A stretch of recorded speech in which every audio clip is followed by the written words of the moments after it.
ರಾಜಕೀಯದ ಸಂಘರ್ಷದ ಇಕ್ಕಟ್ಟಿಗೆ ಸಿಎಂ ಸಿದ್ದರಾಮಯ್ಯ ಅವರು ಸಿಲುಕಿದ್ರಾ? ಸಿದ್ದರಾಮಯ್ಯ ಅವ್ರಿಗೊಂಥರ ರಾಜಕೀಯ ವಲಯದಲ್ಲಿ ಟೆನ್ಷನ್ ಶುರುವಾದಂತ ಕಾಣಿಸ್ತಿದೆ. ರಾಜಕೀಯ ಸಂಘರ್ಷಗಳ ಮಧ್ಯೆ ಇಕ್ಕಟ್ಟಿಗೆ ಸಿಲುಕಿಬಿಟ್ರ ಸಿದ್ದರಾಮಯ್ಯ ಅವರು ಅಂತ. ಅತ್ತ ದಾಖಲೆಯ ಬಜೆಟ್ ಮಂಡನೆಗೆ ಸಿದ್ಧತೆ ನಡೀತಿದೆ, ಇತ್ತ ವಿವಿಧ ಇಲಾಖೆಯ ಅಧಿಕಾರಿಗಳ ಜೊತೆ ಮಹತ್ವದ ಸಭೆಯಾಗಿದೆ.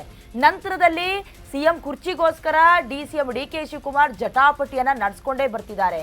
ಸಿಎಂ ಫೈಟ್ ಮಧ್ಯೆ ಉತ್ತಮ ಬಜೆಟ್ ನೀಡಲೇಬೇಕು, ಜನರಿಗೆ ನಿರೀಕ್ಷೆಗಳಿದೆ, ಹೀಗಾಗಿ ಎಲ್ಲರನ್ನ ವಿಶ್ವಾಸಕ್ಕೆ ತೆಗೆದುಕೊಳ್ತಿದ್ದಾರೆ ಸಿಎಂ.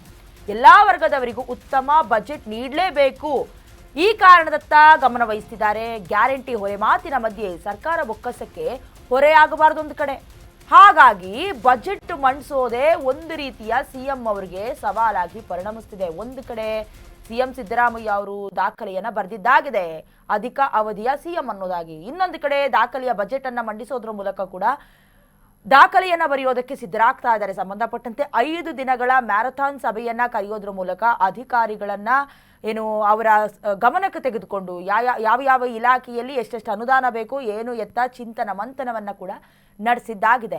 ಇದರ ಮಧ್ಯದಲ್ಲಿ ನಿಮಗೆ ಗೊತ್ತಿರೋ ಹಾಗೆ ಡಿಸಿಎಂ ಡಿಕೆ ಶಿವಕುಮಾರ್ ಅವರು ಕುರ್ಚಿಗೋಸ್ಕರ ಏನೇನು ಸರ್ಕಸ್ ಮಾಡ್ತಿದ್ದಾರೆ ಗೊತ್ತಿದೆ. ಹಾಗಾಗಿ ಎಲ್ಲರನ್ನ ವಿಶ್ವಾಸಕ್ಕೆ ತೆಗೆದುಕೊಳ್ಬೇಕು ಸಿಎಂ ಸಿದ್ದರಾಮಯ್ಯ ಅವರು. ಸಾರ್ವಜನಿಕ ವಲಯದಲ್ಲೂ ಕೂಡ ಗ್ಯಾರಂಟಿ ಬೇಡ, ಅಟ್ಲೀಸ್ಟ್ ನಮಗೆ ಅಭಿವೃದ್ಧಿ ಆಗಬೇಕು ಅಂತ ಹೇಳ್ತಿದ್ದಾರೆ. ಹಾಗಾಗಿ ಸ್ವತಃ ಒಪ್ಕೊಂಡಿದ್ದಾರೆ ಗ್ಯಾರಂಟಿ ಹೊರೆ ಬರ್ಡನ್ ಹೌದು ಅಂತ. ಈ ಮಾತಿನ ಮಧ್ಯೆ ಸರ್ಕಾರದ ಬೊಕ್ಕಸಕ್ಕೆ ಹೊರೆಯಾಗಬಾರದು, ಆ ರೀತಿ ಬಜೆಟ್ ಪ್ರಿಪರೇಷನ್ ನಡೆಸ್ತಿದ್ದಾರೆ. ಇದೊಂಥರ ಸವಾಲು ಸಿದ್ದರಾಮಯ್ಯ ಅವ್ರಿಗೆ.